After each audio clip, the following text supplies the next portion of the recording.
The peaceful world of Dreamland is in great danger. When isn't it? In Dreamland, dreams always flowed from the wonderful Fountain of Dreams. The Fountain of Dreams collected the hopes and dreams of all living things, as you do. It was also responsible for the sweet dreams and rest that come from deep sleep. But one day, everyone in Dreamland lost the ability to dream. Not sure how you quantify that. King DDD was bathing in the Fountain of Dreams, getting his grossness all over the place. He had even taken the Star Rod, the source of the fountain's power, and broken it into pieces and gave it to his underlings, the CAD. Now Kirby must embark on an adventure, as he does, to restore peaceful nap times to all the residents of Dreamland.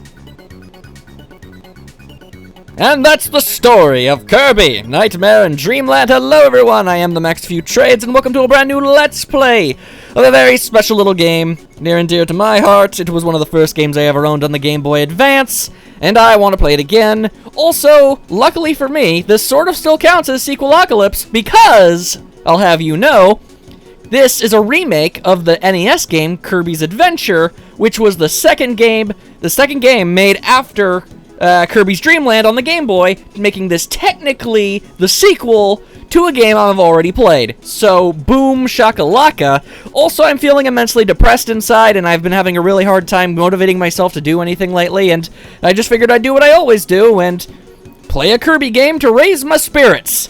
Basically, you guys can always tell if I'm about... This is kind of a depressing matter of fact, but, if I start up a Kirby series, that means you know for fact that I am incredibly depressed and need something to desperately help me out.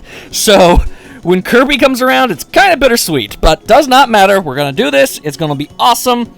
All manner of sub-games and stuff, but we play those during the main campaign, so we don't have to worry about that. We'll just do them as, you know, everything comes to us. One player, because I ain't got no friends. Okay. Level 1, Vegetable Valley. Huzzah! Alright. For some reason, I'm not entirely certain of, there seems to be a huge I don't even know, just a weird blockade of something in the way that only goes away when you defeat levels. So, defeat levels we shall. Alright. I don't much feel... Okay, well, I guess if you're going to be offering it to me, there we go. Now, the copy abilities, well, actually, this would be the...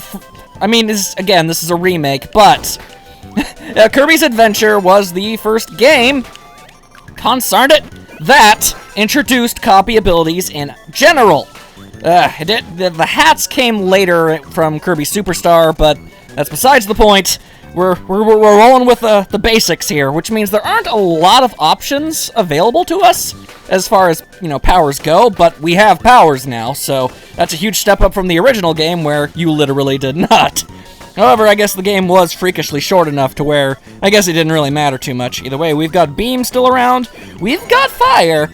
Now, normally, eating that dude right there would, you know, the bouncy guy with the Santa hat, would usually give you Bomb, but the Bomb power-up doesn't exist yet. So, in the confines of the Kirby universe at this moment in time, I guess. So, despite it being one of my all-time favorite powers, we don't get to use it, which is all around kind of a bummer.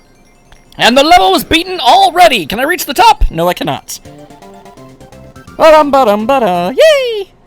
The levels in this game are super duper short. In fact, I just might be able to beat this entire game in one sitting, which I would be more than okay with.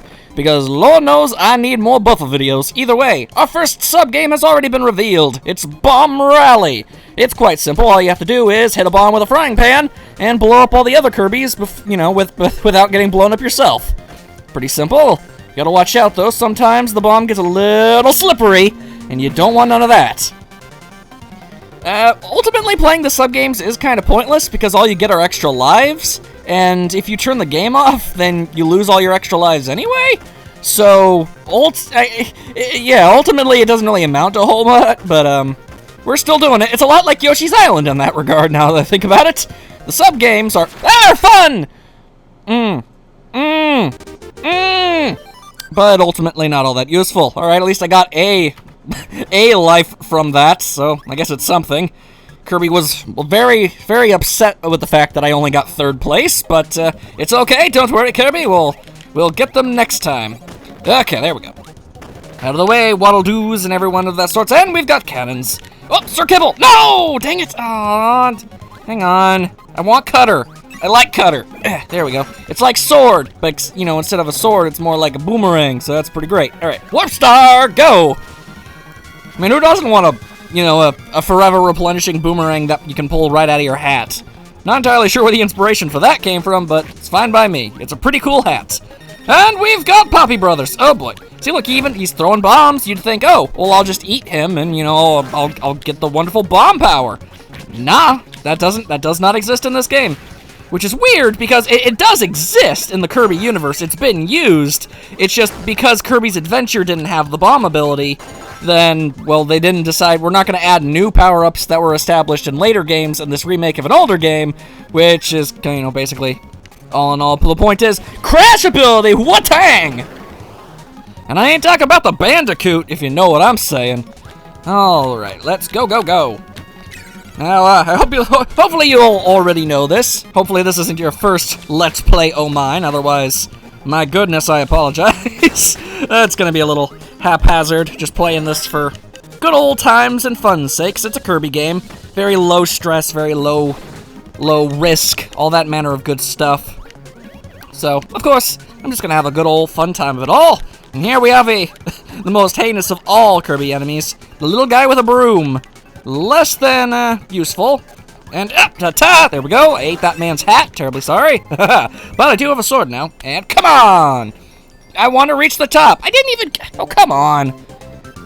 I swear, that thing doesn't even, like, take your timing into account at all, and it just does whatever it wants.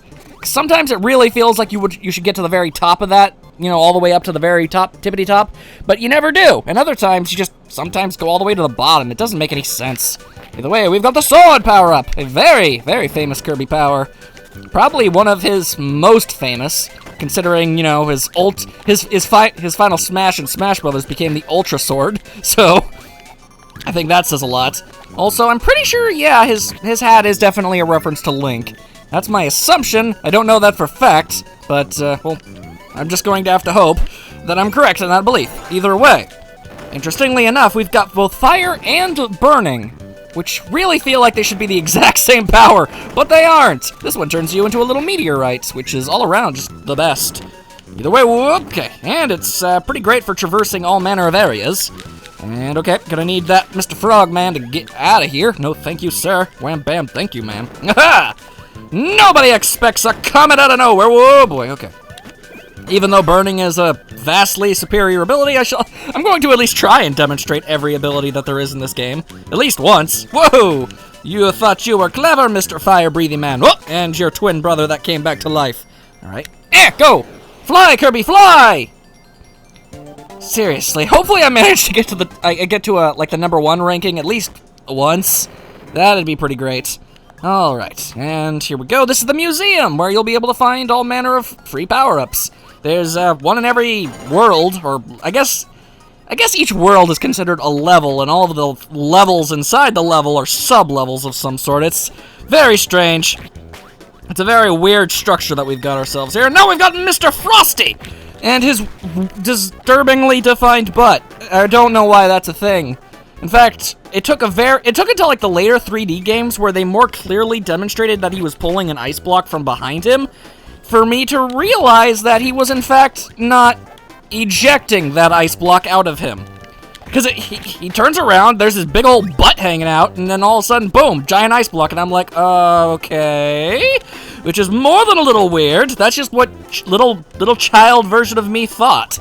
Either way, whoa, dang it, no, that's a really cool power, I wanted it. Yeah, there it is, yeah, no, I don't even know what happened there. Okay, okay, do I get another chance? Come on, give me it. I'll just go down, I don't care. I don't give a dang! Okay, there we go. Sneedle! Haha! Where you turn into an unpenetrable, spiky pin cushion of awful awesomeness, honestly, if we're being entirely honest. You're pretty much invulnerable. Anyway, speaking of invulnerability, true invulnerability! The super duper lollipop that makes Kirby go on a wicked sugar rush and just goes absolutely bananas on all these fools. And like that, huzzah! And almost reached the top.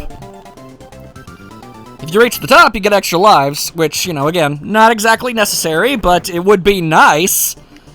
Either way, okay. as a little just a self-imposed challenge as, you know, for me, and to make boss fights a little more interesting, I'm going to be going into all of them without any powers. Because with a copy ability, all bosses in Kirby games are pretty stinking easy. I feel like that's probably not an unrealistic opinion, or unpopular opinion, as it were. Anyway, it's just Wispy Woods. And unlike that time in Kirby 64, I will not lose to him, because he does not have any tricks, up his non-existent sleeves of his non-existent arms. I guess he has an arm. I mean, he has that nub, so I guess maybe Wispy Woods here is some kind of amputee, which makes me beating him up extraordinarily twisted, but, I mean, he attacked me first. Either way, piece of the Star Rod, huzzah!